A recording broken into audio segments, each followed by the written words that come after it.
Do we have to do this show, Joe? We Do have we to. have to? We Oh, have to. We got to talk about all DAA right. Ron. He's been delegated now to DAA Ron. We That boy put are. him on a milk carton, man. What happened to him? Yeah, what happened to those apology forms that I was supposed to sign last week? Yeah, don't do it. Don't do it. Don't do it. I didn't sign it. Notice how I didn't. Yeah, highest paid He player. disappears like that, man. I don't Disappeared, understand.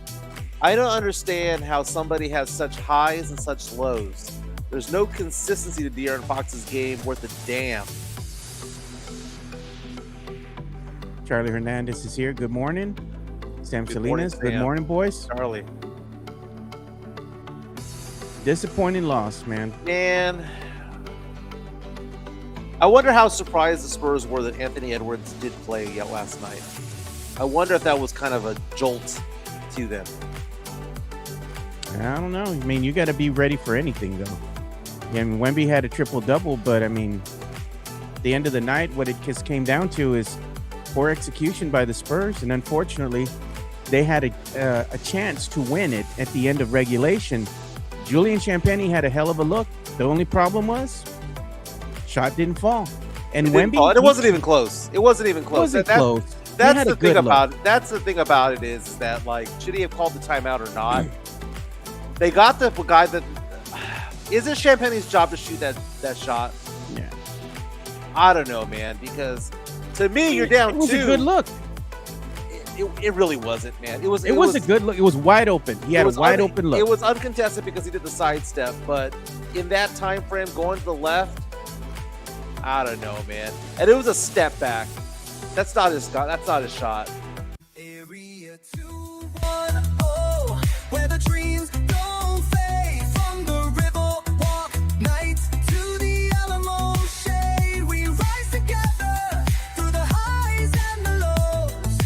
Area 210, it's the life that we chose. We're rising together on a What the Hell Just Happened Tuesday. This is the Air 210 podcast, powered by Pio Chang's La Cantera and Hard Rock Cafe San Antonio. My name is Mikey Menez. That's Joe Garcia. We go from an hour and a half talking sports and pop culture. Lots of Spurs talk about last night's game after they lose 104-102 to the Minnesota Timberwolves in game one of the Western Conference semis. As Joe and I alluded to in the pregame, the 2 minutes before the start of the podcast, Champagnie had a chance to win the game at the buzzer, but it wasn't even close. 3-point shot, wasn't even close. But I ain't mad at Champagnie. I ain't mad. There's plenty of blame to go around for last night's game. Mm-hmm.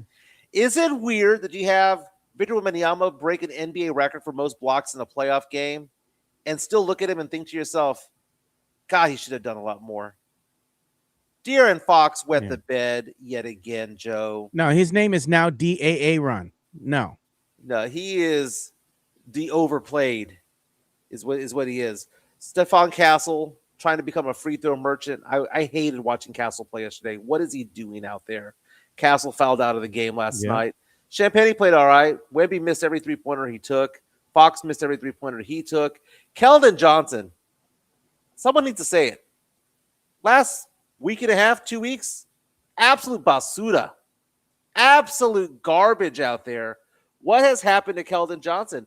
Maybe this is the effects of him playing all 82 games. He ain't there anymore. He has lost not only one step, he has lost 2 steps. He jotted up with Anthony Edwards there at one point in the second half. Anthony Edwards came back from injury. Kind of a surprise. He was supposed to miss game 1 or 2. That was according to ESPN Sean Sharania. But he cleared the protocol that was needed, the injury protocol that he was needed to get back onto the court. And he played. And you know what? He looked all right. He wasn't 100%, but he got 16 points last night.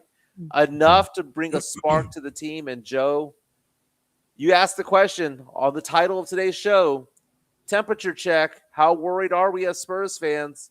Joe, scale 1 through 10. Give me your number. Right now, Spurs fans should be worried. Yeah. They should be worried. You know, I'd say right now, the panic level has to be at least at 4 or 5 out of 10. You know, there's pause for concern. And the only reason is when you look at it on paper, matchup wise, everybody wanted to play the Timberwolves, right? And they were like, oh, we want to play the Denver Nuggets because they thought they were the better team. No, the better team won, and the Wolves went on to win that series, and now they're playing the Spurs. The issue is, and I've kind of told everybody this, every time you go into the second round of the playoffs, the intensity and the physicality are going to get amped up even more. Oh, we'll be fine. That's what Spurs fans told me. We're going to be fine. We got this. There's nothing to worry about. Well, there's something to worry about because they got out hustled and they got bullied out there on the court. And you know what? That those matchups, especially with Randall, that's a problem. Ant-Man, they got no answer for him. And he's not even at 100%, Mike. Right. When this brother gets it going, there's no answer for him. They can't stop him. Now, the glass half full aspect of it all is, well, Wemby played like trash offensively. De'Aaron Fox played like trash offensively.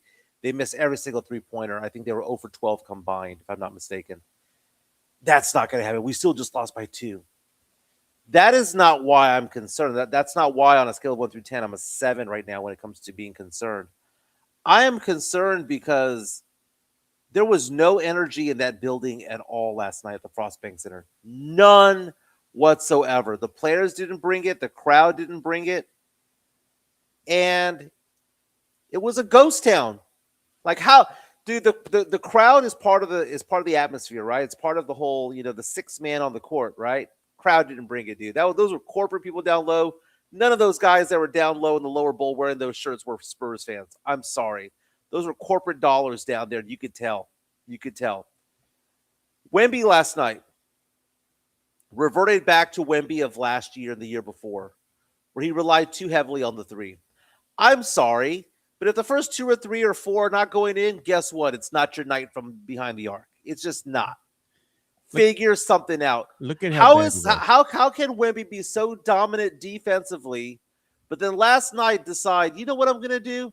I'm going to be chunking these 3-pointers over and over and over again. 0 for 8. 0 for 5 8 for from 17 on the line. night. Stephon Castle last night was 3 for 5 from 3, but we had De'Aaron Fox 0 for 4. So Castle and Fox and Wemby, the two all-stars on this team, were 0 for 12 from 3. 0 for 12.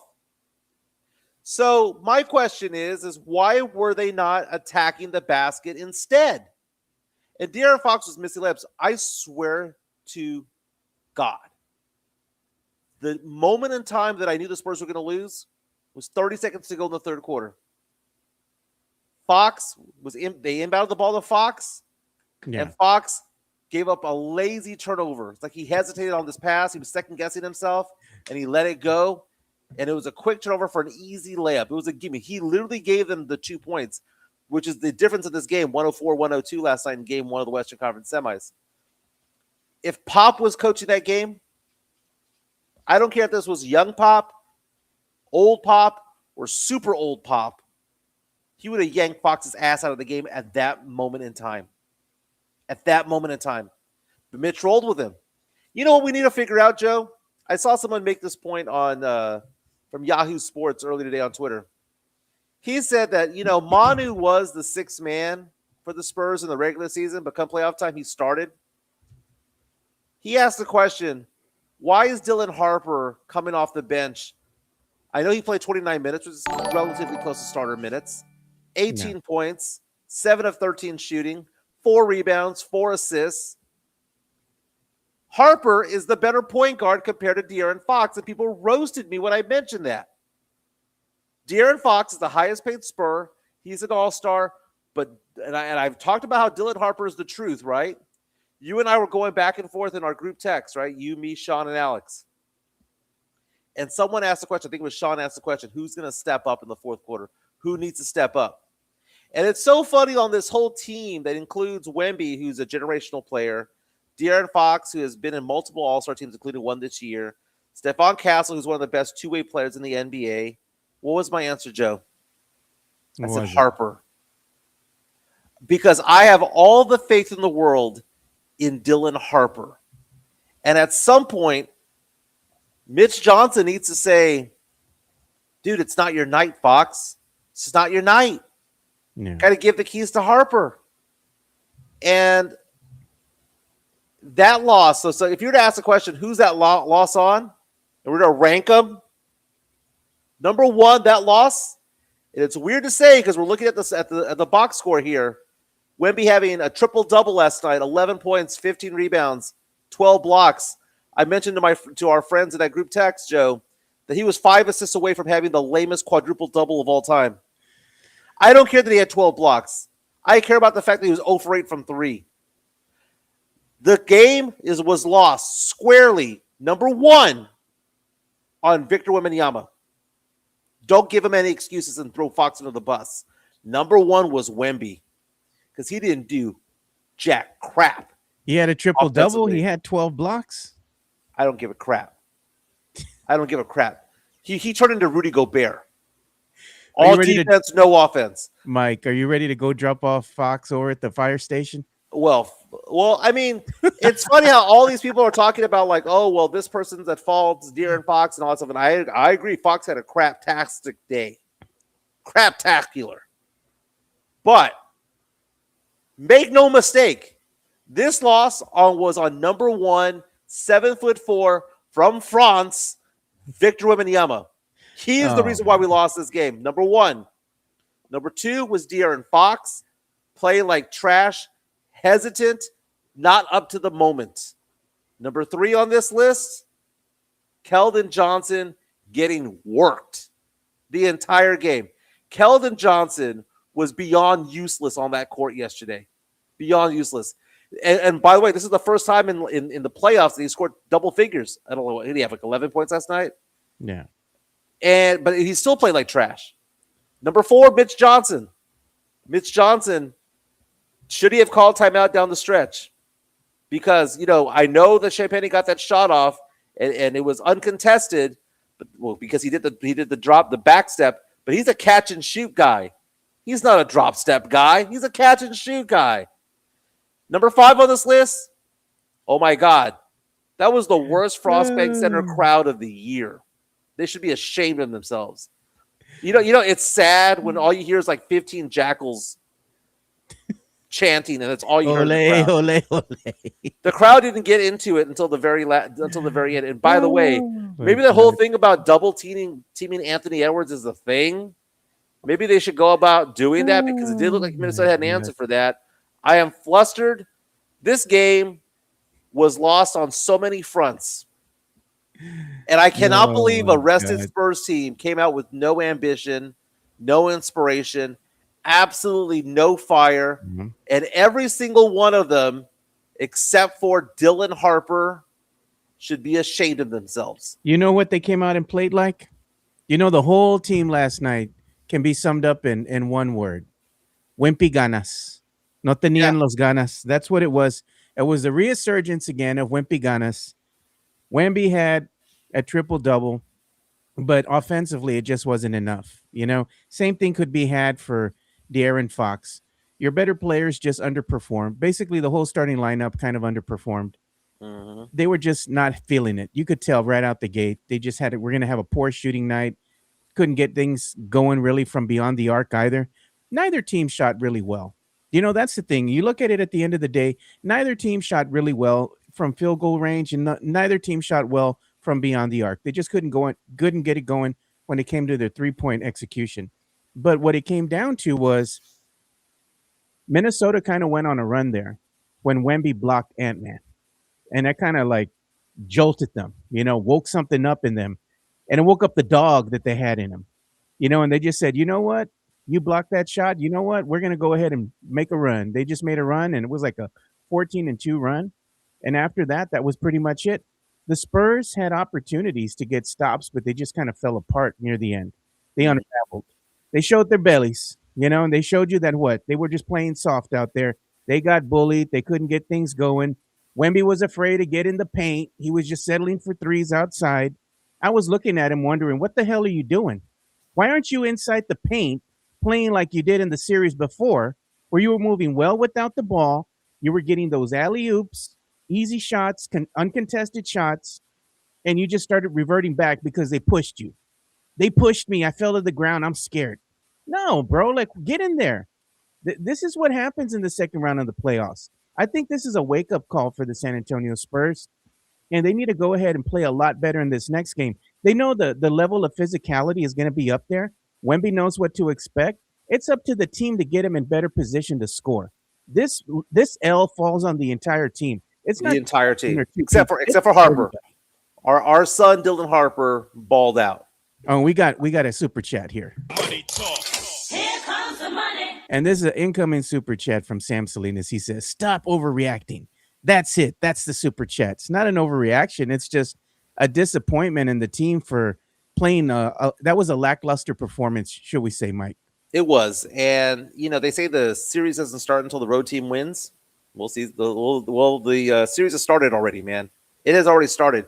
You look at Wemby's stat line, you think to yourself, triple double, 5 assists away from a quadruple double, which has never happened in playoff history. You look at that and you think to yourself, oh, he must have had a decent game. Yeah. But they have their way with Wemby. Wemby's defense was there. But even towards the end, did you notice that Julius Randle was boxing Wemby out before the shots were even going up? Like they knew they were running set plays down the stretch, Minnesota was. And before the shot was going up, Randle would get his ass right in front of Wemby's chest. Box him out, which did two things. It prevented him from getting the rebound. And another thing was it prevented him from going up and trying to get a block. You know what else happened last in that game too? I got to give Rudy Gobert some credit here because I think he paid the refs, man. Because that brother was setting so many moving screens in yesterday's game, and he wasn't even called. There was stupid stuff like that going on. I had no problem with the officials yesterday. I'm just it happens. I'm not saying that they called a bad game. I'm just saying it wasn't clean. They weren't clean screens, but they weren't like deliberate, like it's impeding somebody else too badly. Lots of great comments coming in on our chat, which is powered by PF Chang's La Cantera. Big Sean PD says, Fox is supposed to be that guy who steps up when the number one option is struggling. Well, when the number one option was struggling, Fox struggled even more, even worse. Yeah. JHNSB says, I warned everybody on here. They called me a doomer. Maybe the apology form should not be for De'Aaron Fox, should be for JHNSB because he did say that yesterday. Midtown saying we were scared, Mike. Yeah, they were scared. And then good comment here from Black Bucket that I saw a little earlier, basically saying that the crowd was absolute ass last night. Yeah, he says, keeping it a buck, the crowd was ass last night at the Frost Bank Center. Dude, it was all the way around, man. Even the announcing sucked. Do you know what I hated watching this game? Yeah. Well, I love the fact when the game started, the first 2 minutes, it was blocked by Wemby, blocked by Gobert, blocked by Wemby, blocked by Gobert. That was pretty fun. But what I hated watching this game was the evolution of what we're seeing from Stephon Castle, which is starting to piss me off. I mean, he needs to be called out on this. We make fun of the unethical basketball that is Shai Gilgeous-Alexander pretending to be getting hit all the time. The flopping, the throwing back of the neck, all that crap. Have you noticed that in the last 5 games, that is all Castle's been doing? That mofo ain't getting touched. He's acting like he's getting shot. And, I want to call him out on that because there was a point in the game when there was an actual foul on him that was not called, and it caused a turnover that went the other way for 2 points. Guess why the officials didn't call it? Why? Because he'd been faking that crap the entire game. It's that whole saying, the boy who cried wolf, right? That's what happened to Castle. Castle pretended that he got hit 5 times. 5 times he pretended.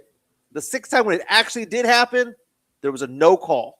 And it all stemmed from the fact that he's faking and flopping out there. It was pissing me off. And then he fouled out. After the game, Victor Wembanyama spoke to the media, was disappointed. De'Aaron Fox came out and said that it was on him. No crap. We all saw it. Is this the highlights there from NBC? No, this is the actual last play of the game. Last play of the game. Last play of the game. They're showing a reaction from the commentary crew, right? In real time. So I'm going to go ahead and play the video. Come on, man. Come on, man. Come on now.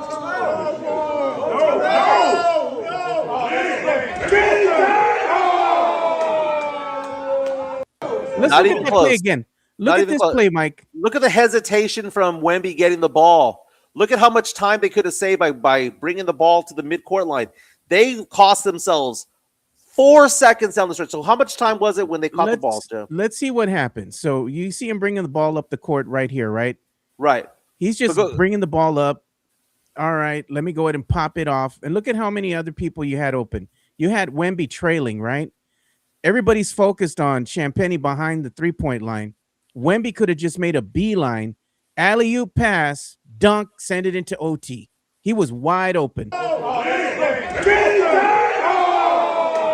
Instead, they settled for the corner three from Champagne. I don't know how much. Now go back to the play, slow mo. How much time did what was on the clock when the ball was rebounded? About 7 seconds. Okay, 7 seconds, right? Seven and a half seconds, right? 7 seconds. So look at it right here. They caught the ball. It was about 7 seconds right there. So think about that. They could have called timeout with 7 seconds and advanced the ball to midcourt, down 2. And I understand Pop would have done the same thing that Mitch Johnson did. So let's not do this revisionist history where Pop likes to let them play it out. But I'm looking at it. There was a hesitation in the pass going up the court, the outlet out. Like, are we going to call timeout or not? We're going to go. We're doing this. And I'm sorry. I know Champagne statistically is the best 3-point shooter on this team. But down to Western Conference semis, when you have 2 All-Stars on that team, when you have the Rookie of the Year from last year on the team, when you have the number 2 overall pick in the draft on that team, is it really Champagne's job to shoot that ball? I mean, because if I had told you, Joe, hey, man, last second shot, Spurs down 2, who do you want to shoot it? How many Spurs would you name before you got to Champagne's name, even though he is statistically the best 3-point shooter? You were going to give it to Wemby even though he was 0 for 8 for the night? Let him shoot the job. It's his job. That is his job. It is his job or Fox's job. It is their job. They're the closer, right? They're the closer. Like Zeke Elliott back in the day, 1-yard line, his job was to get it into the end zone. That was his specific job. When it comes to the Spurs, number 1 on that list is you give the ball to Wemby. Number 2 on that list is you give that ball to Fox. Number 3 on that list is you get that ball to Castle. But oh my God, he fouled out because he played like a dumbass yesterday. Number 4 is maybe even Harper. He's the hot hand. Champagne is 5 or 6 on that list of players that he would want to shoot the ball at the last second, especially when you're trying to create a shot, because Champagne doesn't create shots. He catches and shoots. Understand that that's what he does. He doesn't catch the ball, take 2 dribbles, and go backwards and shoot the ball. He never does that. He's a catch and shoot guy. So, I mean, I give him the props that he had the balls to shoot it. But at the end of the day, that's not his job. You know what? At the end of the day, I would have rather them call timeout, even though I know Pop would have let them play. I don't ever want to see freaking Fiesta colors again until it's they start not playing. April. It's not April until they start learning how to play real basketball. This was a big disappointment. Look at the arena. Look beautiful. Look great. Yeah, all that and what? They still lost the game because they played like ass. I don't want to see this shit again. You're going to go ahead and roll this out. You know what? Stop with this nonsense and just come out with the silver and black. You know, let the nuts drop and go out there and play some damn basketball. I don't want to see this crap no more. Well, first of all, I like the Fiesta colors in the month of April. Okay, this is because that's our Mardi Gras, right? Fiesta's over, bro. It's over. Like Fiesta's over, right? It's like Mardi Gras is in February in New Orleans and all over Louisiana, right? They have the purple, the gold, and the green, right? Those are the colors of Mardi Gras, right? Do you see those colors in March? No. Why? Because Mardi Gras is over. Why are we seeing Fiesta colors? No. It is over. It's over. Silver, black, bro. Over. Silver and black, make it happen, right? JHNSB saying, stop the honking and stop calling Wemby an alien. Oh, come on, man. Get out of here. Oh, my God. You know what else? Tavarius coming out and saying, we need Carter Bryant. Carter Bryant was a late scratch in that game, and his minutes went to the Toyota Corolla, Joe, and you were all pissed off about the Corolla yesterday, Joe. Yeah, they said he had a fake injury. Oh, he hurt his ankle. No, he didn't. Mitch decided to go with Barnes. Don't let that nonsense fool you guys. There was nothing wrong with Carter. Mitch decided he wanted the Toyota Corolla. and the Toyota Corolla stalled on the highway, bro. It's time to go ahead and trade that sucker in. You got to go with Bryant. Did he slip leaving PF Chang's La Cantera? I don't know. With all the bubbles, I don't know, bro. With My name is all Bubbles. the bubbles. Her name Bubbles. Her name is Bubbles. Oh, we got another incoming super chat. Here comes the money. And this one's from Midtown, Texas. He says, Fiesta is over. Damn right it Fiesta's is. over, baby. Fiesta's Take them over. colors off. Take them colors off. I don't know, man. Last night's game, like, you watch some games, Joe, and it's kind of funny because I typically watch the games on my big screen, and I have a certain point in the couch that I like to watch the games at, and I usually have a good sense as to what's going to happen. Like, oh, even if the Spurs are down, I'm like, we're going to come back and win. But last night's game going back and forth, Spurs with a small lead, Spurs down with a little bit. I swear when De'Aaron Fox made that turnover and gave up those 2 points at the end of the third quarter, I knew that was the omen of what was going to happen. I ended up watching the rest of the game outside on my cell phone. Like I was on the back porch playing with the dog, watching it. The audio was up, and I just didn't want to watch it inside the house. Like I just felt odd about it. By the way, we have within our group text, we're kindly requesting that Greg De La Cruz no longer attend Spurs playoff games because he's gone to 2 this year and they're 0-2 in those games. Please make it stop. Stop going, Greg. Do the team a solid. Sell the tickets. Sell the ticket. And Spurs look at Zach Sean. reaches out to us and says, Spurs still in 5. I like it. That's a new name. I haven't recognized Spurs Zach 69. Very nice. And Very look at nice. this is funny. Sean says, I use non-slip bubbles. Midtown Texas, we got hit in the mouth wearing pink, orange, and teal.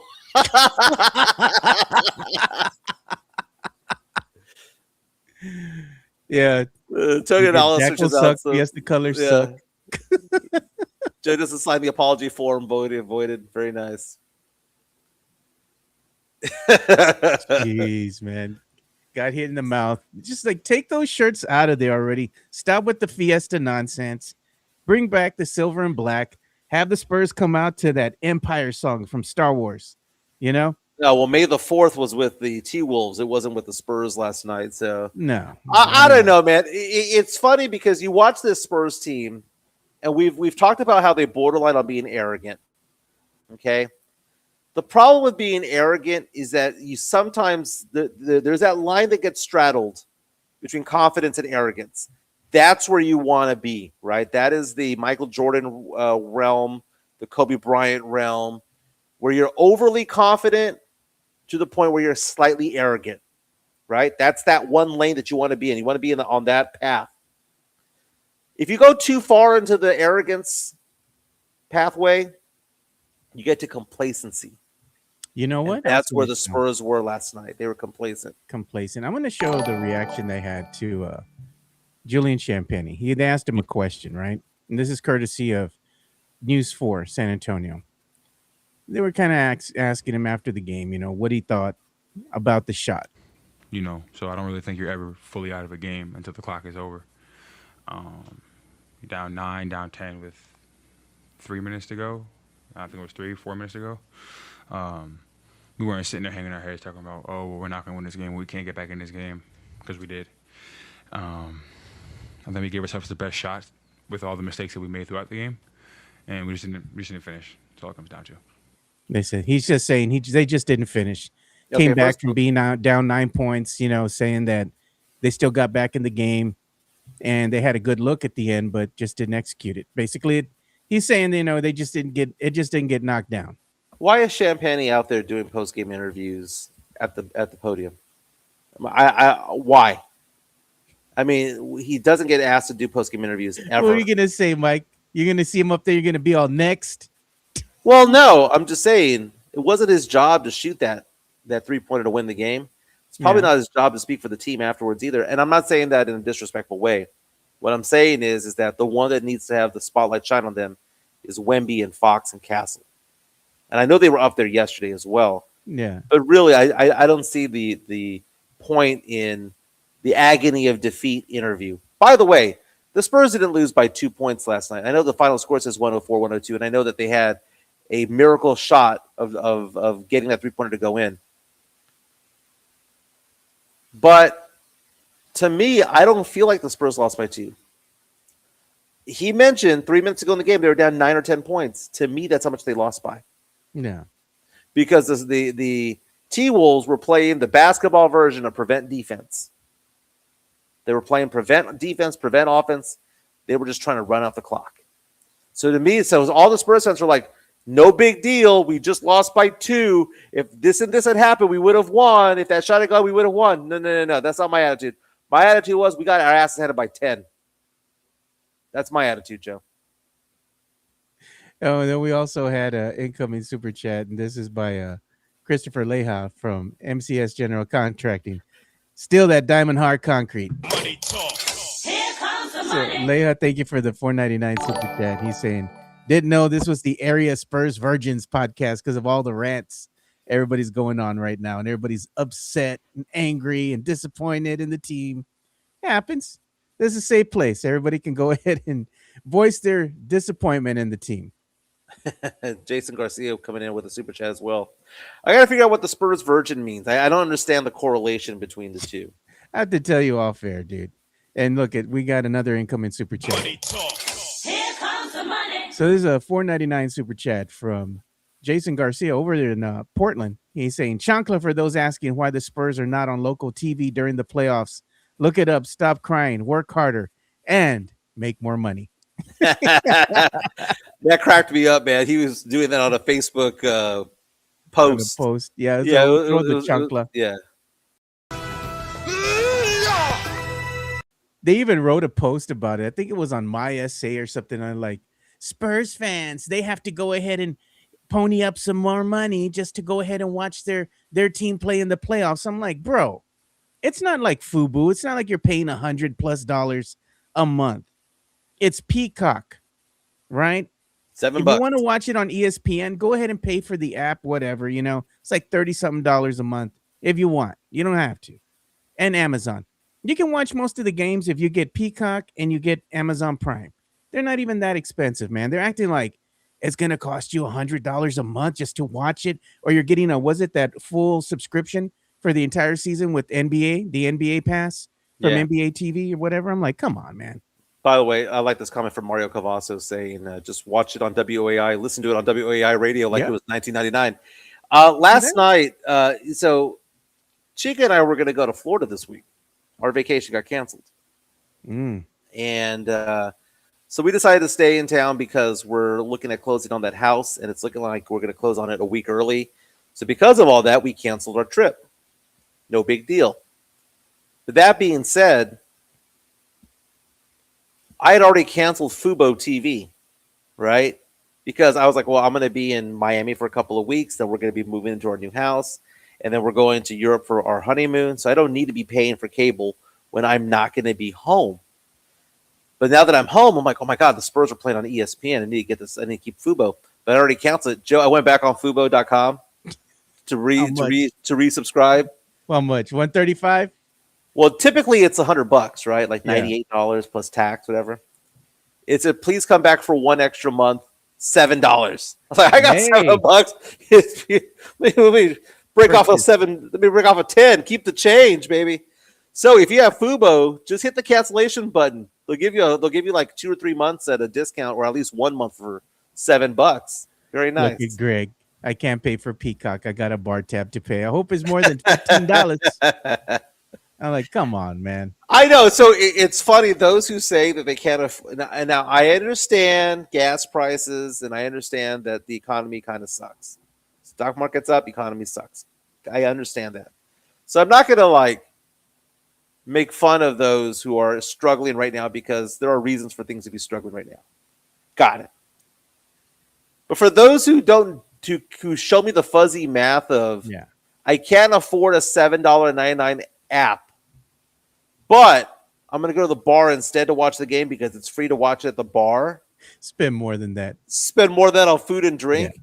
Come on. Makes no sense. I'm doing the Brian Windhorst. The Doesn't that the math ain't at math mathing doesn't right? You add know, up. come on, man. Yankster 48. Welcome to the show. Says Wolves are just better. And you know what? They've beaten the Spurs 3 out of 4 times this year. 2 out of 3 in the regular season, once in the playoffs. Maybe they are. Maybe they are. You know what? If Fox doesn't show out in this next game and in this series, if he doesn't show out, Spurs fans are they're already turning on him, dude. They'll be done with him. They're gonna be calling for him to be gone. What's his name? Gone. I'm afraid so, man. I'm afraid You know? so. We got an incoming super chat here. Money talk. Here comes the money. And this is from William Van Beckham. Thank you for the $5 super chat. He says, Mike and Joe, who wins this series? Well, Joe, I said Spurs in 5, and it's still possible. You know, the Spurs won back-to-back games in Portland, right? Yeah. So I'm going to go ahead and say Spurs in 5 still. And I know I sound like the singer Dido from the early 2000s. I will go down with this pick. No. I will put my hands up and arms up and God, surrender. Mike, no. There will be no white flag upon my door. I I love still my say the Spurs Spurs win. and always will. I'll still hold out hope. I still say the Spurs win. We picked them in 5. I think they'll win in 5, possibly 6 games. You know, it's but possible. It's possible. they had to lose one game. We didn't say in what order they're going to lose the game, right? They had to lose one, and there you go. They lost the home opener here in the second round, in the round of 2 of the playoffs. Mm-hmm. I mean, hey, they can still go ahead and win it. They go on a tear and win what, 4 in a row? Right.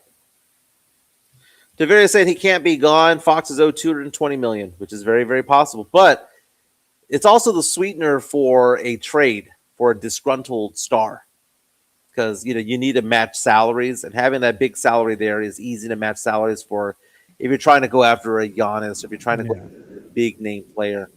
I was watching. You know the Lakers are still in the hunt right now, taking on OKC. Game 1 tonight. I found it to be funny that there was a comment on the Bill Simmons podcast, the BS report yesterday, No. and it said what LeBron James should do for his final year in the NBA. Who should he play for? And the writer said, every team. Oh, God. Sign a 10-day contract with every single team in the NBA and have customized jerseys, number 23 for every single team in the NBA. And you know what, Joe? No.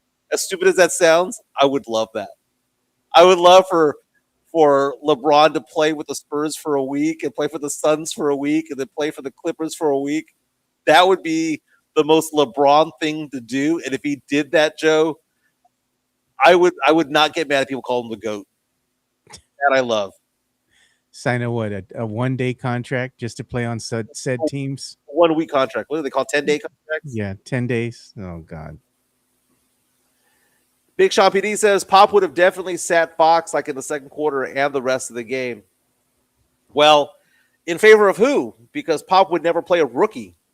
Remember, Pop didn't like playing Keldon. Pop didn't like playing Kawhi. Pop didn't like it. He likes them to marinate in Austin. He likes them to ride the bench and all that stuff. He likes his veterans, dude. Yeah. He liked Speedy Claxton over Tony Parker when Tony Parker was struggling. Look at it. JHNSB. He's so mad, dude. Don't ever say MVP. Wemby is the MVP again. Oh, my God, bro. Spur fan mad today, man. Oh, and let's go ahead and play some video that I found here.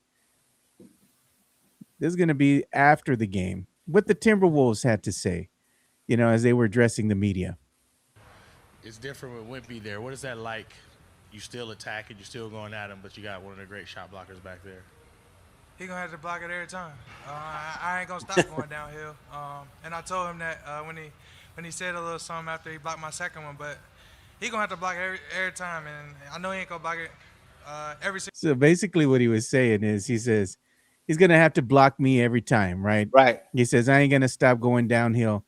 I told him that when he said a little something to me after he blocked my second one. I know he ain't gonna block it every single time. I'm gonna dunk on him. I, I Well, I like mean, I like the trash talking, Mike. I'm not gonna lie. I like a little trash talking here. And let's hear what Ant Man had to say about the Wolves dispatching I like the that. San Antonio Spurs. Awesome atmosphere in here. Obviously, the different colored shirts in the stands, but you were pretty locked in after you made that first jump shot. You were looking over at the Spurs bench. What is it about these playoff environments on the road that kind of sets you off and really motivates you? I mean, everybody in the arena is against us. Yeah, I think that's the best thing that's the best thing about it. Like, you start on the road, everybody got on pink, blue, and whatever the color shirts there is, chanting "Go Spurs, go," and doing all that. And I'm with Minnesota. Like, I got Minnesota back at all times. So I'm out there with my brothers, and we're going to war. That's By the way, that fadeaway that he did, that turnaround fadeaway that he did from the corner, that was beautiful. That was a beautiful shot. And again, the omens that you feel of this is not going to go our way is when you have Anthony Edwards coming back from an injury and was supposedly going to be out for game one, doing back-to-back shots like that where he was fading away, and then he does a runner. And not only did he make those shots, Joe, nothing but net both times. Brutal, man. And JJNSB asking the question, do you see Keldon Johnson and Ant get into it? I don't know what Keldon Johnson was getting into. He looked like a scrub last night again. they were just jawing at each other, going at it. I mean, Okay, Keldon does not belong on that on against that team. It's matchups, Joe. It's matchups. Here's the thing, man. Paper, rock, scissors. We're a bad matchup for the Thunder, right? We match up really well with the Thunder. The Thunder beat the living crap out of Minnesota, and Minnesota, for some reason, has our number with the Spurs. It's about matchups. Keldon Johnson deserved to be Sixth Man of the Year. Love him as a player. I don't see what he brings to the table against the T-Wolves in that matchup. Who's he going to guard? Anthony Edwards? Yeah. Who's he going to guard? Gobert? Julius Randle? Give me somebody that he's undersized or too slow for who they want him to guard out there, and then it starts to affect the offense because the offense ain't clicking either. And we do got an incoming super chat here. Money talk. Here comes the money. And here comes an incoming super chat from Tony Ornalis. He's saying, I see why people think Ant is MJ's son. Well, I mean, Anthony Edwards is a great player, dude. He's not the face of the NBA, but he's a great player. But he could become the face of the league or one of the top ones if they win the title. If he leads that team. And that is a very interesting roster because it's coming together. They're missing DiVincenzo. They're missing Kyle Anderson. They're still missing some pieces over there. But before the season started and we were looking at these teams in the Western Conference, we looked at Minnesota as being one of the better teams. You know what this reminds me of, Joe? Oh. Remember when the Spurs were the number 1 seed and they got bounced by the 8 seed, the Memphis Grizzlies? Memphis Grizzlies. I remember that was a bad matchup for the Spurs. It was a bad matchup, but beyond all that, the Grizzlies weren't the 8th best team in the Western Conference. They were the 2nd or 3rd best team in the Western Conference. Yeah. They just happened to have a lot of injuries that had them slide to that 8th spot. And they got their players back at the right time, and Zach Randolph Spurs had no answer for him. Went off. Went off. And I'm looking at this team right now. If they're coming back, if they're getting their players back, they're not going to get DiVincenzo back from his Achilles injury. Right? He's gone for a long, long time. But if Anthony Edwards starts to feel it, he starts to get healthier by the day, and he's not hurt right now, getting healthier by the day, and then they get Kyle back, and then they get all these other guys. These are Kyle Anderson is a cerebral player. Julius Randle, I don't care what jersey he's wearing, Knicks jersey, T-Wolves jersey, he always kicks the Spurs' ass. I don't understand it. Anthony Edwards can go off for 50 points. Dude, just double team the guy. No. Just dare somebody else. Dare Shannon to dribble the ball. Dare somebody else to dribble the ball. McDaniels or whomever to do that. Well, and then, Joe, were you surprised that they didn't do a hack of Gobert? Would you have been okay with a hack of Gobert? With that, I don't know. I would think it would have just slowed the game down at that point. And what are you going to do if you're the Spurs? When you get in that half-court set, especially during last night's game, you showed that you couldn't knock down shots. You couldn't knock down your field goals. You couldn't knock down three-pointers. The only shot that you were knocking down was a high percentage shot inside the paint, 5, 6 feet away. I wouldn't have trusted that either. It would have slowed the game down. I think it would have played more into the Timberwolves' favor than the Spurs, quite honestly. They're asking the question, JHSB bringing up the fact that AO is also coming back before the series is over, and AO had a huge game in the first round for the T-Wolves as well. In their series clincher, he's a very good player. It's just my level of fear for the Spurs is a 7. I'm not going to go off the deep end as a 10. The fear is a 7. You know what the fear is, Joe? The fear is the way the Spurs were down 14 in Game 3 against Portland at halftime. That's my fear level right there. I'm right back to that spot right there. We got an incoming super chat, and I'm going to address this one. Money talk. Here comes the money. You're my boy, Sam, but I'm going to go ahead and call you out on this one. Can we just admit the inexperience is rearing its head? Now, adjust. He goes, everything will be okay if they're the talented professionals we believe they are. And here's the thing. You can't use things like that anymore, saying they're inexperienced. You know who else is inexperienced? OKC, and they won the chip. We can't keep saying that this team is inexperienced. They don't have a lot of experience, because that's contradictory to what's happening out there with this team's roster. You look at some of the veterans they brought in over the summer, right? You have Olynyk. You have, who else do we have out there now? Cornette. They've had a playoff experience. Barnes was out there. Barnes. Fox has been in the playoffs before. So you have players that have already had playoff experience, and they've talked to the locker room. They've talked to all the teammates that they have already. It just comes down to execution. X's and O's out there on the court. And unfortunately, yesterday, the Spurs just weren't executing. And, you got to give credit where credit is due. Minnesota played a really good defensive game against the San Antonio Spurs from the get-go. They knew exactly what they wanted to do. They were just out there, bullying them. The level of physicality was way up there. And the Spurs got bullied out there on the court. Basically, that's all it was. And they got rattled. They were out of sorts when it came to their offensive rhythm. They weren't able to knock down shots. Minnesota got into the Spurs' heads, and it was game over. Minnesota came to play. They came to play. I'm going to give a Rocky reference here, but if you can read Greg Casanuela's comment there, that's above Sam Salinas' super chat. No. Let me go back up here. Ant-Man getting stronger. Okay. Do you know what this was like, Joe? The movie Rocky, where Apollo Creed is not taking Balboa seriously. Now, I know Creed ended up winning that fight, and maybe we'll win this series. But going into the series, it doesn't look like the Spurs were taking the Timberwolves seriously at all. They came out there with no swagger. Remember the game 1 against Portland? All dressed up in suits, matching suits. Yeah. Remember the swagger they had on the court, the trash that they were talking? None of that existed. That was a quiet crowd yesterday. That was a quiet team. It was almost as though they thought they were going to be coronated as the winner last night. And it was a bad look. And it's a bad look on Wemby. It's a bad look on Mitch Johnson. It's a bad look on Keldon Johnson, who's the most tenured Spur.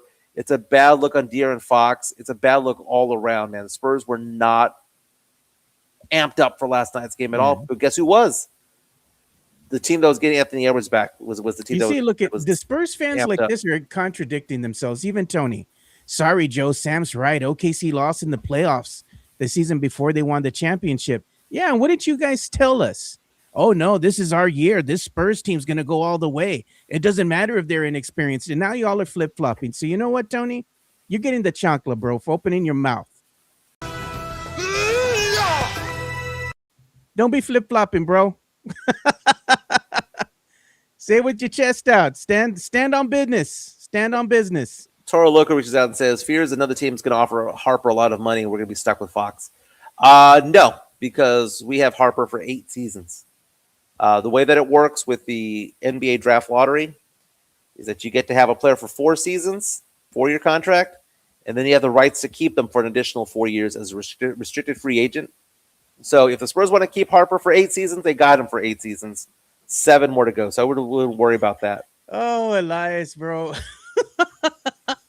That's a great comment, by the way. Cracking me up, man. Look at Cornette is useless too against the Wolves. Should have signed Horford. Al Horford's older than dirt, man. Let's show some love to one of our sponsors, Joe. I'll let you pick the one. Let's show love to the Hard Rock. So- The Hard Rock Cafe, San Antonio is Riverwalk dining at its best. With great scenic views, along with its amazing collection of rock memorabilia, there is something for everyone. Enjoy happy hour weekdays from 3 p.m. to 6 p.m. with $8 and $10 appetizers, $5 domestic drafts, and $6 craft import drafts at the bar only. Try some of the Hard Rock Cafe's legendary steak burgers, or my personal favorite, such as the grilled salmon or baby back ribs. Make sure to visit the third level and enjoy the DJ as you take in the city skyline. The Hard Rock Cafe is a proud sponsor of the Area 210 podcast. There we go. Hard Thank Rock you so Cafe, much. baby. Fantastic place. They've hosted our events. The next one's going to be the NBA draft party that we're going to have. I don't want to talk about the NBA draft yet. Spurs are picking number 20. We're still in the playoffs. They have to beat us 4 times in order to beat us in the series. I know it's just one game, and I know that people are watching this podcast thinking to themselves, well, we're just overreacting, right? What does Mike Taylor like to say back in the building? Knee-jerk reaction. I get it, man, but that's what's part of being a sports fan, part of being a Spurs fan is to overreact sometimes. But the thing is, was it an overreaction against Portland? Yes, it was an overreaction. You know why? Because there was not at one point in that entire series that I thought to myself that Portland had any chance of beating the Spurs, even after Wemby's concussion, right? But keep in mind this series right here, Joe, guess who is capable of beating the Spurs? Who? Minnesota is. So it's a little bit different. So is this an overreaction today? No, it's not an overreaction today because that's a talented team that has experience, has some good players out there. And, yeah, that's a team worth being scared about, Joe. It's worth being scared of that team. And look at this. Youngster 48. Mitch. He goes, Mitch Rivers. He goes, show to true colors again. Mitch Rivers, please. Come on, man. Don't do that. He's making fun of Mitch Johnson, called him Rivers. I like it, dude. I like that. That's funny. And here we go. Tony got mad, said no ho. Wah, wah. And he says, oh, God. Totally shaded Mike Taylor. Don't be doing that, bro. Come on. So they're talking about both Wemby and Cornette.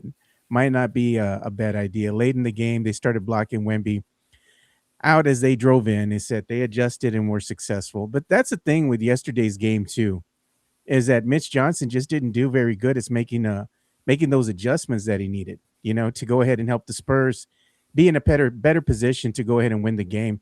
Joe, and that's the thing, notoriously Mitch had done a better job, right, in the regular season of making adjustments, in the second half and whatnot. Because remember, the Spurs had problems, Mike, early on in the season when they would come out in the third and kind of wet the bed and let things get away from them. And Mitch had kind of fixed those issues. But in the playoffs, in round 1, he was making some adjustments, looked okay. In round 2, game 1, not so much. Mm-hmm. Hey, Josh. Josh reaches out to us saying, I'm projecting Fox's bad stats on Mitch's giant IMAX forehead. Wow. But you know what? We're going to get to this super chat from Tony in a second. But here's the thing I want to ask you for before we get into that, man. And Finch did do in-game adjustments. I will 100% agree with that. Dylan Harper, how poised he is as a rookie. Yeah.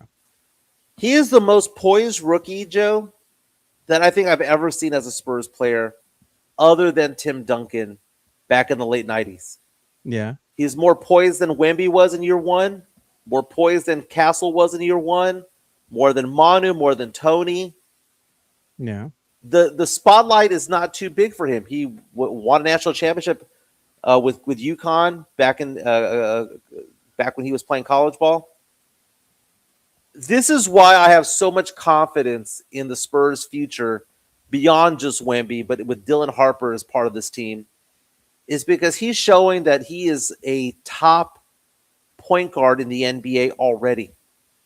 If he gets the 30 minutes per game, Joe, he's going to put up some really good numbers, Joe. Yeah. Put up some really good numbers. Dylan Harper is the truth, and I trust him implicitly, Joe. I don't care. You know what, Joe? That last shot by Champagny, Yeah. I would have rather had Harper shoot it. I trust him that much. I You trust trust that him to be your 20-year-old man closer? with my basketball life. You know who notoriously was going to be your closer, but didn't show out this last game against the Wolves? That would have been none other than D.A. Ron, right? Yeah. Mr. Fox himself. Swiper. No showed, man. I was out there looking for him. You know, like that one meme that they have out there. Where was he? What's he doing? You Well, know? when he sucks, Joe, he sucks with 8 U's. He sucks Yeah. when he's out there playing poorly. Oh, we're gonna address the super chat. So Tony sent a super chat, and let me go ahead and show that on the screen. Money talk. Here comes the money. So here's Tony. Lesson of today: don't flip flop, Tony. He says contenders are saying winning the championships are different. Never said that they were winning the championship. I'm happy they made it to round 2. So how can they be contenders and you say that they're still not going to win a championship? Isn't that the definition of a contender? That they're going to win a chip? Like they're in contention to win the chip? So you can miss me with that one. People say Mike Malone should be the coach for the Spurs. I'm giving Tony a hard time today. I just like pushing his buttons. We just having fun, Tony. Everyone say Mike Malone should be the coach. What's his name in the NBA, Joe? Mike Malone? Gone. Did he get another NBA gig? No. Did he? No, he did not. He's now the head coach of the North Carolina Tar Heels, man. So no, that's not a thing. By the way, on my Twitter account, I retweeted a story from NBA Base saying that, and I don't know if this is true or not, but saying that KCJ Hoop, insider for the Chicago Bulls, is reporting that Sean Sweeney, who is Mitch Johnson's assistant coach, is a hot coaching candidate to become potentially the head coach for the Chicago Bulls. Now, would that be considered Pop's tree still, or is that Mitch Johnson's tree? Huh. That's a good question. Would it be Coach Pop's coaching tree there, Mitch? I don't know. Because they're going to say, well, he's in the building. He's still part of the team and all that stuff. I don't know, man. Sean Sweeney bringing it defensively. Joe, how impressed were you with Wemby's 12 blocks last night, which was an NBA record? That was impressive. You know, I'm not going to lie. You know, at the end of the day, you look and see, the Spurs won by 2 points. Okay. But looking for things that happened during the context of a game, Wemby taking over defensively and having 12 blocks, that was impressive. Yeah. But the problem is he did that, but he didn't also put up a lot of points, right? He had double-digit rebounds. He scored 11 points. He had 12 blocks. But the rest of the team, they also didn't play very good as well. So it's like Wemby did all this and he made, history and all that. But at the end of the day, it amounted to a loss. So it's kind of gets, yes, it's great. I know that's the thing that everybody's spinning right now as far as the media goes. It's a loss at the end of the day because the rest of the team was pretty lackluster. Yeah, Mexican G reaches out to us and says, meh, less blocks, more buckets. I would have taken more points, yeah. And this is where I get a little bit confused by Wemby, because Wemby, when he is doing all things, when he's kind of, showing his bag offensively, driving to the basket, posting up, shooting some threes, he's doing a good job. But when he gets hyper-focused on something, he does poorly. Yeah. He was hyper-focused yesterday on three-point attempts. He was 0 for 8, dude. If they're not going in, they're not going in, right? Understand it's not your night from 3. Yeah. But beyond all that, I don't like it when he's trying to block every single shot. I don't understand why he's trying to. I mean, I understand alter shots, all stuff. It's just, I don't know, man. It like alter shots, get some blocks, and play better defense. But it's almost like saying that getting a strikeout is the determining factor as to whether or not the pitcher was any good. Right? If you get them to ground out, it's still the same concept, right? You still got an out, right? I think I'm quoting Bull Durham at this point, kind of in a roundabout way. But I mean, was I impressed? I was impressed by the fact that he had 10 at the end of the third quarter. It is impressive, Joe. But if it detracts from what he's doing offensively, then it's detrimental, Joe. That's what I'm saying. Look at Tony said he's going to start his own show, Tony Sports Show, with Bob the Bummer, JHNSB. An amazing analyst, Sam Salinas, in the town and in Midtown, Texas. You can call your show the Spurs Virgins Podcast, brought to you by Tony Ornelas. Money talk. Here comes money. Here we go. This is a incoming super chat from Tony. He says, Minnesota Andrew thinks we are idiots. Oh, okay. Probably. So no, he's not Probably. Minnesota Andrew. He's Minnesota Pledge. Yeah, So for Minnesota. for those of you who did not watch yesterday's podcast, we had a reporter from Minnesota on our show. His name was Andrew. He was very X's and O's. He was a very nice guy. He was on the show for about 30 minutes, but people referred to him as Minnesota Pledge because he reminded everybody of James Pledger because he had the same analytics, but also white guy with a beard. Let's give some love to PF Chang's like I said. They power our beautiful chat on the right side of our show. Let's give some love to PF Chang's. PF Chang's La Cantera, San Antonio's premier destination for dinner, date night, or happy hour. Enjoy one of their signature dishes, such as the Singapore street noodles, sesame chicken, or Chang's spicy chicken, or their infamous Chang's chicken lettuce wraps, which are delicious, by the way. You can enjoy all this while you're dining in an Asian-inspired atmosphere.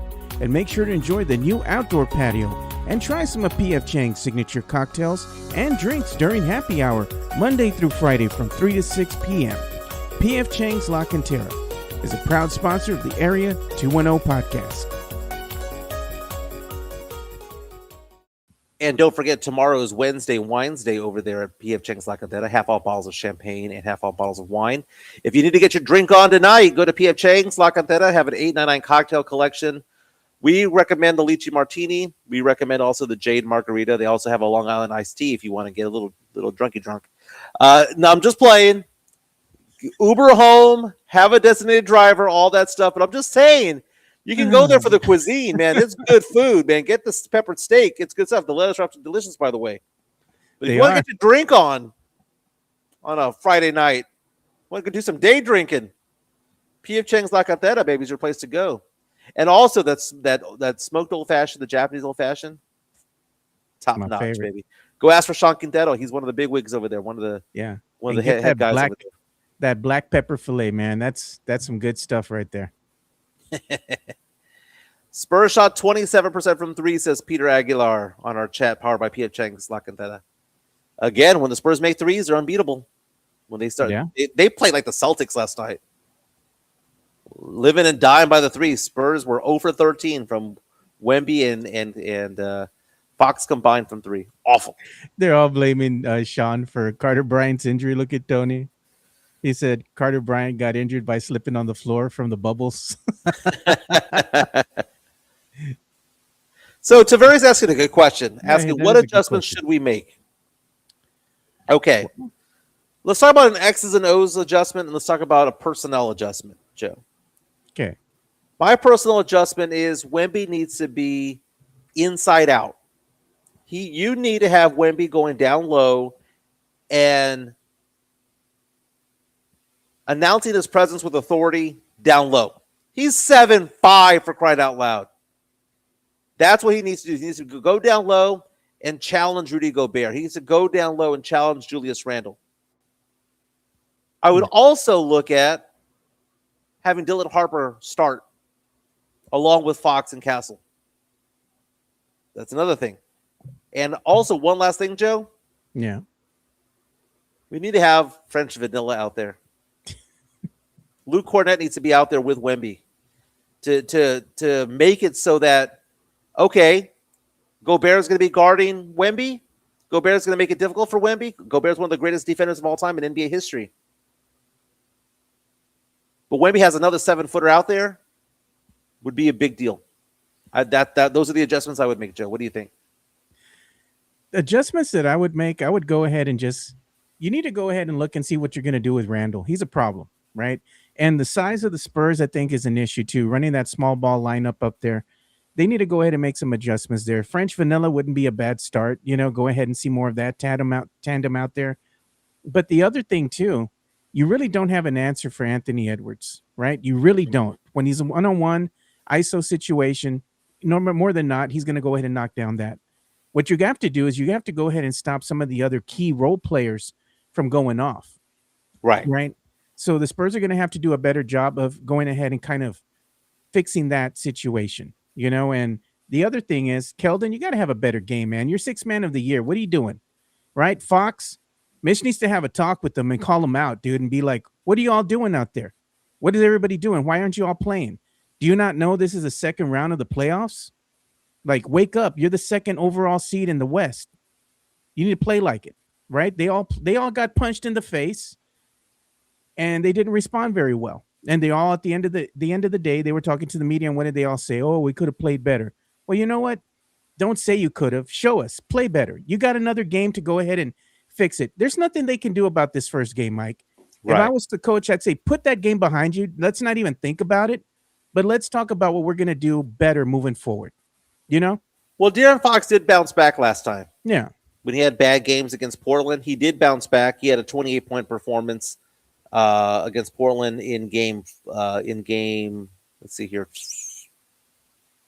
He had a 28-point performance, and then he had a 21-point performance thereafter, right? So he did have the ability to bounce back from Portland when he played poorly in their loss. So we've seen that happen before. Midtown Tech says bench Vassell, give Harper Fox's minutes.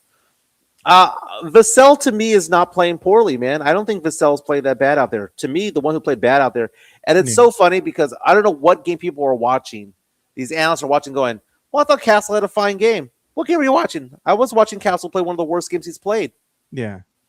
And then Carter Bryant needs to be out there doing something defensively, 5-10 minutes. Just get him going. Give him Barnes' minutes Yeah. to the young guy. Wanted to say hi to our good friend here, Myra. Hey, Myra. She's working right now, so just wanted to say hi before she has to go back to work. Tex-Mex Frank saying Sananto wants some nasty. We need some of that. They need some of that nasty, man. I'd be happy with them embracing the mundane. Jesus, man. Last night's game was bad. Myra's favorite player right now is Castle. She loves Castle, man. Castle was flopping all over the place yesterday. It was making me so disappointed. Why is he doing that, Joe? What is he doing? I don't know. He's kind of refined me of SGA, dude. Free throw merchant. You know? Drive, going around screens, is throwing his neck back like he's on the Texas Giant roller coaster back in the day, back in the old Six Flags days. It was brutal, man. Yeah, you know the other player that was going off for the Timberwolves. It was not only Randall, but it was that guy, that other player. What's his name? Shannon Jr. Yeah. He was going off as well, man. They gotta watch out for these guys because low key, the size I think of Minnesota kind of bothered the Spurs yesterday. They really couldn't go ahead and get an answer for that, and they would come off and they were sneaky with it too. Like Minnesota was getting the switches right, so they were getting these, let's say, these matchups that favored them height wise, right? And the Spurs had struggled with that a little bit. The other thing that Minnesota did very well was boxing out Wemby and keeping him a non-factor inside the paint. There was a play there where I think it was Randall that had boxed out Wemby, and I think you had said the same thing too. And what happened is once Randall got in front of Wemby and kind of boxed him out, it made him a non-factor. And at that point, Ant-Man was able to easily just coast into the paint and do an easy, uncontested layup. And you see plays like that, and it's like, you know what? Minnesota's kind of crafty with the way they go ahead and disguise their defensive schemes. And I think that's really what bothered the Spurs yesterday. They couldn't figure him out. Crafty is a very good way of putting it, and it's beyond the athleticism because they're going beyond all that. They're slowing the game down. It's the passes that they're doing. It's the looks that they're getting, and it's also they're not doing bad shots. I was looking up the stats right now of Dylan Harper. In the playoffs, did you know Dylan Harper is shooting 30 for 54? Jeez. He's 56% from the field as a rookie in the NBA playoffs. The guy's the truth. He's legit. Yeah. I find it funny that his player composition that they say that he's going to be like is a cross between Cade Cunningham and James Harden. I find that to be interesting. By the way, the Knicks rolled the Sixers last night. That was brutal. That was the marquee matchup on NBC Peacock last night. Was watching the Knicks take game one. Tonight we have the Oklahoma City Thunder taking on the LA Lakers. That's gonna be ugly, Mike. That a sweep. That's a sweep, bro. It's gonna be a wrap. It's gonna be ugly. I mean, the Lakers can come out and try to surprise them in game one. I think that's probably going to be their last gasp. Puncher's chance. 15.5 point spread, Joe. OKC's favored by 15.5. I think they're trying to make it interesting in what the first three minutes of the first Yeah. quarter, and then that's all she wrote, Mike. I think the wheels are going to come off. That's a 7:30 tip-off, and then tonight we also have Game 1 at 6 p.m. The Cleveland Cavaliers taking on the Pistons. The Pistons who survived that 1-8 matchup. Isn't that funny though, Mike? How you would think OKC would get like these primetime slots, right? It says a lot. And what they don't, because why? They boring. They boring, unwatchable, and they're a small market team. They're not a big market team like the San Antonio Spurs. San Antonio Spurs. You know what? They don't have an alien on their team. They don't have the. They don't. They don't have the worldwide charisma. You know, the draw that Wemby has. You know. No one wants to watch SGA go to the free throw line 35 times. No one wants to watch that. Joe, tell people how they can make more money, Joe. They want to make more money. All they got to do is call who? Miguelito. You want to go and pay for your Peacock subscription, ESPN, and your Amazon Prime? You got to call Miguelito to find out how. Very nice. Give me a call, 210-508-0369, 210-508-0369.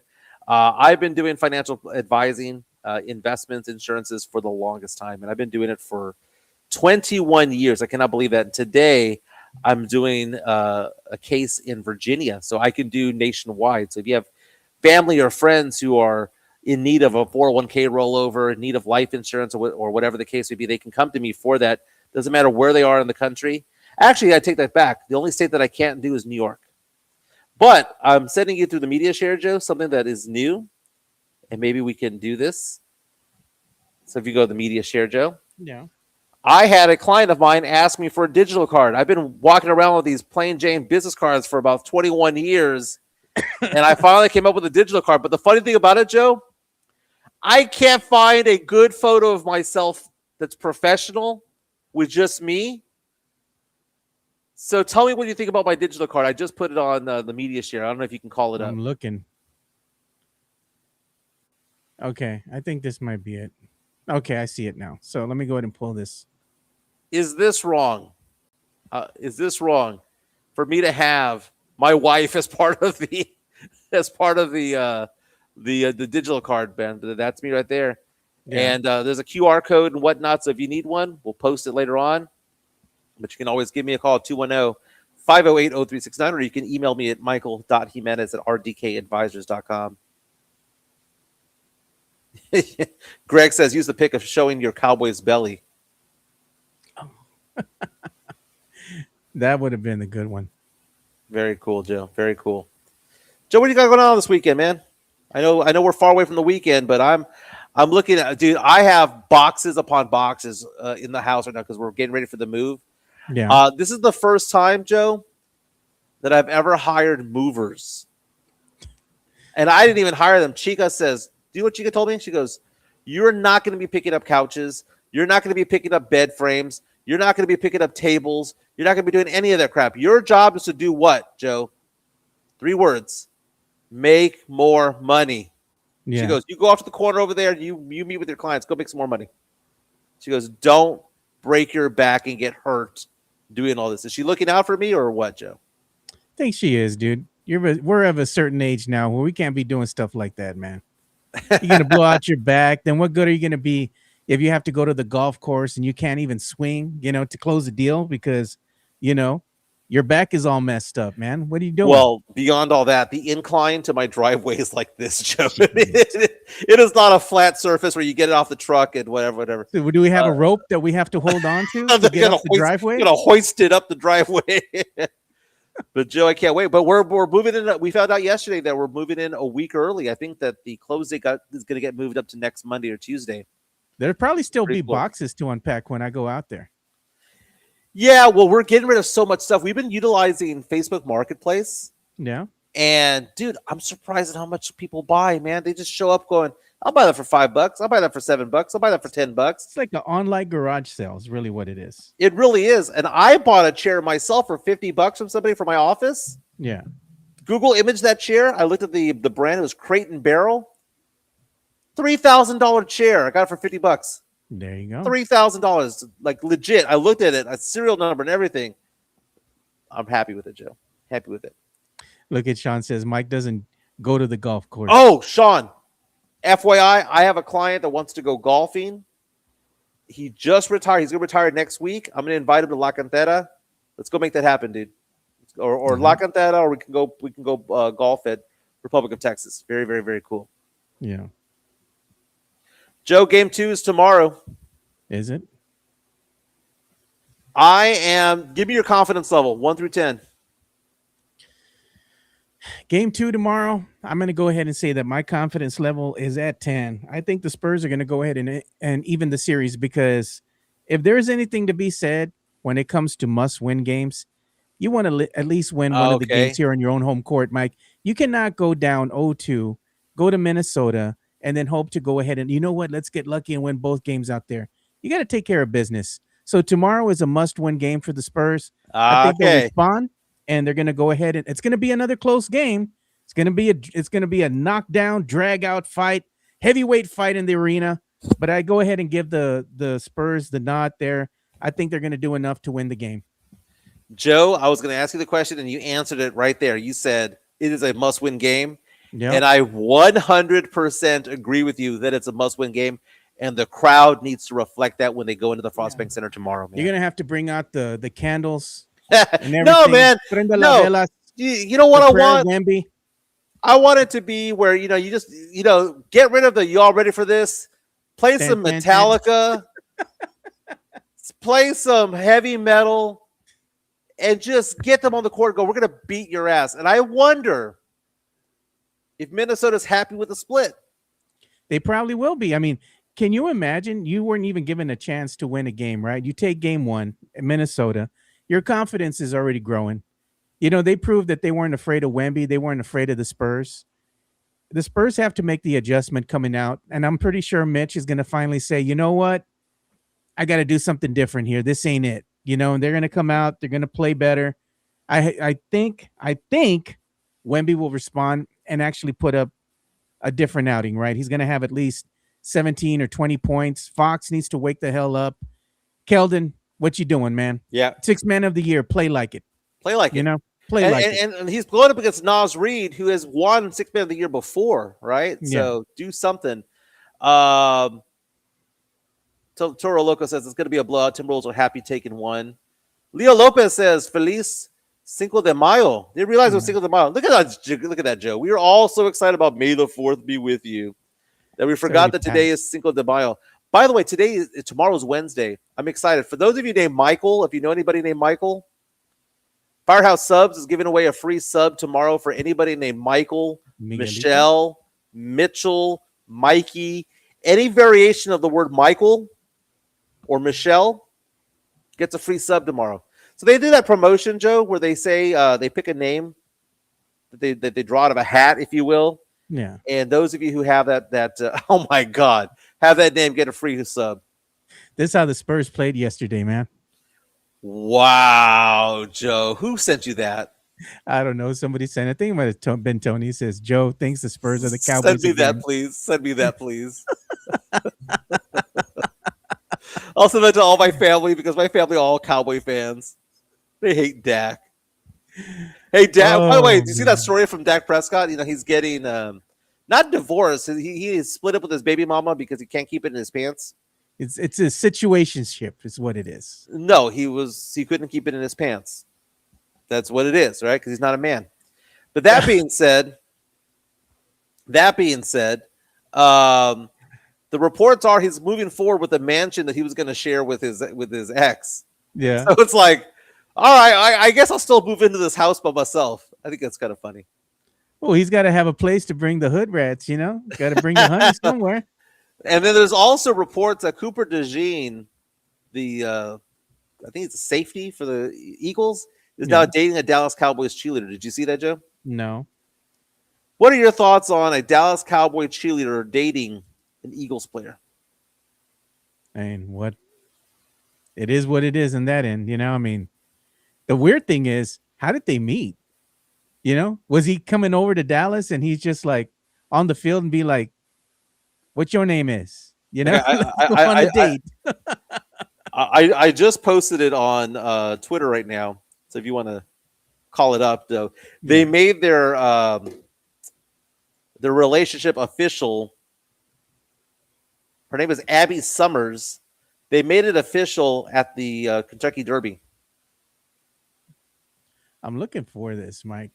You just posted it on your X? Like 10 seconds ago. All right, let me check. Hit the refresh button. Oh, there it is. I see it here. So what do you think, Joe? What do you think? Let me see. We'll show everybody else. Ain't she cute?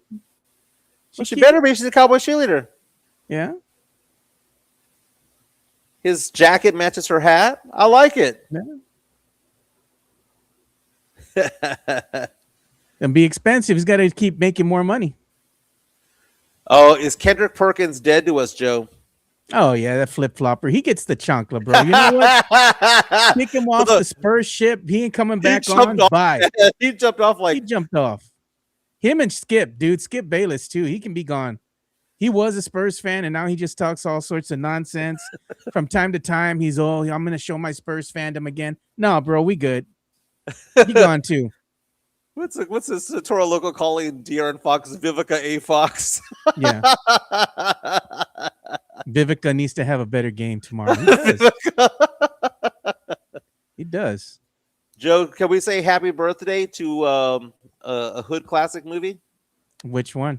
Friday. Oh, Friday. 30 years old today. Damn. You know what? Damn! Oh, and then the infamous one. Bye, Felicia. Bye, Felicia. You know what I didn't know about Felicia in this movie? Was that they made her ugly, that she's actually an attractive woman. I thought she was just an ugly woman just in general playing that role. Yeah. That Neil Long was the pretty girl and Felicia was an ugly girl in real life. They're both very pretty. I find it to be funny. 30 years old. That movie came out 30. And I've only seen one of the two sequels. Which one? Next Friday? Yeah. And I haven't seen Friday After Next. Friday After the Next is kind of like a Christmas one, dude. But it's still funny. Mike had a crush on Felicia. Debo. So this week was the 31-year anniversary, not 30 year, 31-year anniversary. Tiny Lister, man, he had that look, dude. That kind of fearful. Okay, here's what I like about the movie Friday, and I saw it again the other day with Chica because Chica, it's her favorite movie. Whenever she's in a bad mood or a sad mood, is what I'm saying. She likes watching Friday. I know that if she's down, not feeling good, whatever, feeling sick, just put on Friday. It brings her spirits up. I had watched that movie only like a couple of times in my life until I met her. And I've seen it like 10 times. Yeah. The fact that it's Neil Long's character that stands up to Debo first is pretty cool, man. That's a cool movie. It's a good movie. Older the Berry. Older the Berry. He's darker than a motherfucker. Miss Parker. Everybody had a Miss Parker in their neighborhood back in the day. I know. I told Chica the other day that she needs to go as Miss Parker for Halloween. Just walk around with a water hose. Dude, you're gonna get in trouble, Mike. You'd be getting in trouble, Mike. You'd be like, "No, don't you touch her! Get away! Get away!" You'd be like that little midget. You remember the little midget was her husband throwing the brick? Yeah, what was that all about? Why was that woman with the midget? I don't know, dude. I don't know. I told Chica that I would dress like Bernie Mac, and that she could dress like Miss Parker, and we'll make it a thing, dude. I'll go dress like in a suit, like a church suit. Yeah, I wonder if she would ruin Friday. That's what they're saying here in the chat. No, she loves Friday. She has not said one thing to ruin that movie. She ruins all the movies, but not that one. You know what's funny, Mike? When I go out there, because I'll probably be out there, of course, before the 4th of July starts, so I'll probably spend a day with you guys before that. What movie are we gonna watch together? Friday. We gotta watch an old school movie. Gotta watch something different though, but still funny. Oh, she'll like Deuce Bigelow. Dude, you don't understand how many times we use the phrase from that movie. That's a big bitch. Or should we show her Top Secret finally? She'll Oh make my it God, 5 minutes, Mike, and she'll be no, like, "This ain't it. 5 minutes. She's done, dude. She's done.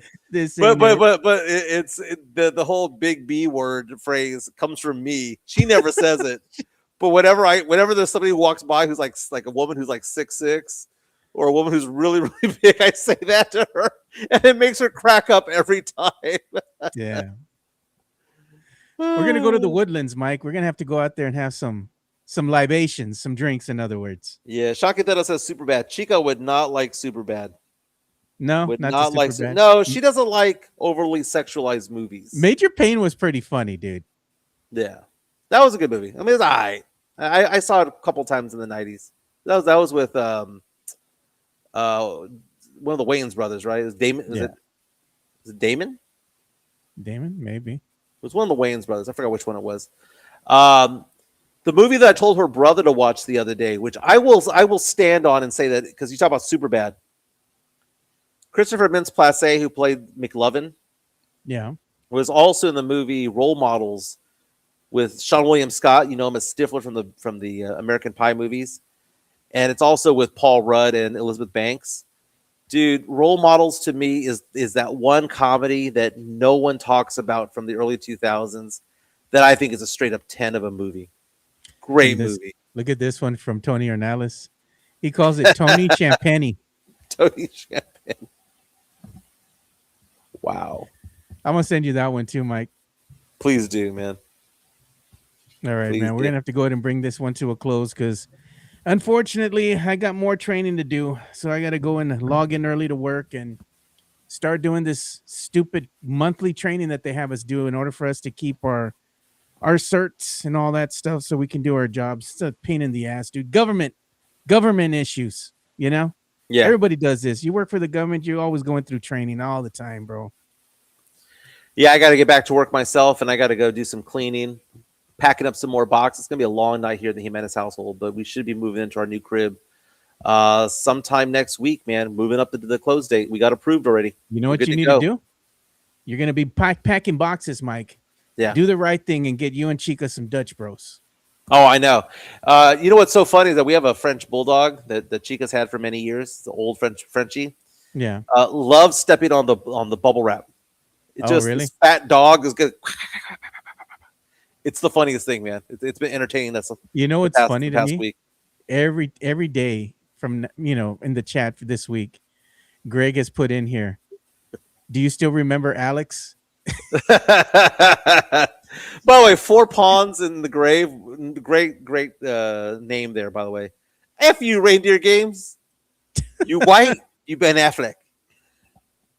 Gotta love that line from that movie. Oh my god. That's a great movie. My God, that's a good movie. You know what I'm gonna do? I'm gonna buy it on Prime Video right now, just so I can watch it in the background. Look at that. You know what movie I'm gonna get? And I'm gonna take it over there. I don't know if Chica will watch it or not. Yeah. I'm gonna take that one with Drew Barrymore and Jimmy Fallon. Fever Pitch. Oh, Fever Pitch. I'm yeah. gonna buy She that loves and I'm Drew gonna take Barrymore it. movies. I'm gonna take that one over there. What's that one that she has with Adam Sandler? I know she has several with Adam Sandler, but the one where 51st Dates. She loves 51st Dates. That's me and my daughter's movie, man. Every time that movie comes out, she's like, "Dad, you got to watch it with me." Mm-hmm. Every time I can like quote lines from that movie. I can tell you everything that's going to happen. I can't even close my eyes and say, "Oh, I already know what's going on." Because my daughter makes me watch that movie with her. It's like our movie. You have a daughter movie that you watch, right? Daddy daughter movie that you watch with your girls. I'm sure that's one of ours. That's one of the ones we have to watch all the time. The other one she likes, curiously enough, and I put it on for every time she was sick, even like when she was a teen and everything. Star Wars. She likes the original Star Wars, The New Hope. And the only reason she liked it is that every time she was sick, she would tell me to play the movie for her, and she would sit down on the sofa next to me and would watch it. And right before they get to the sand dunes, she was already asleep, dude. Yeah. There's something about the music that would put her right to bed. Sean Quintero says Pitch Perfect. That's a great movie to watch with your daughters as well. Yeah. Filmed at LSU, by the way. Yeah. It's funny when I would go visit my daughter when she attended LSU, I drive up and down the campus. I'd be like, dude, I remember that scene from Pitch Perfect. I remember that scene from Pitch Perfect. Yeah. When she walked the stage, it was the same stage from Pitch Perfect. Did you do the cup stacking, Mike? the cup I song. got the ticket for the long way round. Do that one at karaoke, Mike. No. Yeah, but I have to do the cups. Hey, I'm taking the karaoke machine out there, so we do some karaoke. Man, I don't do karaoke with machines, dude. I go to No, bars to it's do. the setup, man. I go to a bar and do it like a No, we're gonna man. do karaoke at the house, dude. I got a No, I nice do setup it like for a man in front of strangers, It's fun, dude. singing Creed. No, we had fun. We had karaoke night again this last weekend. Sean called it the No Jimenez karaoke party, There you go. and it was fun. We had a good time. Alex did the cowboy cumbia, dude, and I tell you, man, it was amazing to watch Alex do that, dude. Alex was into it, and he was like dancing as he was singing. Oh I mean, yeah, he has I a mean, very he went gets all down. in. He went gets all down. in. He Yeah. gets down. Joe, I don't know why I brought up Creed. I one time won $75 karaoke Creed. No, God. And What'd you do, my own it was off present? of Exit 7. It was off of Exit 7. It was a karaoke bar that doesn't exist anymore. Well, actually it was a bar. It was right next to Acadiana Cafe. Yeah. It was across the street from it, a little side street right there. There was a pool hall and bar right there that had karaoke night. And this was 20 years ago. I sang a Creed song. I sang One. One, oh, one. Anyway, sang that song, and I won like $75. Swear it happened. No tall tale. All right, we're gonna go ahead and call it a. And remind me to tell you the story about why I'm pissed off at Greg Simmons Oh, because he God. prevented me from going to watch Prince in concert. I keep on remembering that story and forgetting to tell you about it. I think you told it to us the last time. I didn't really go deep into it. Yeah. All Very right, man. nice. We're gonna go ahead and call it a show. You boys have a good one. Stay safe out there. We'll see you all tomorrow. Go Spurs, go. Very nice. Peace.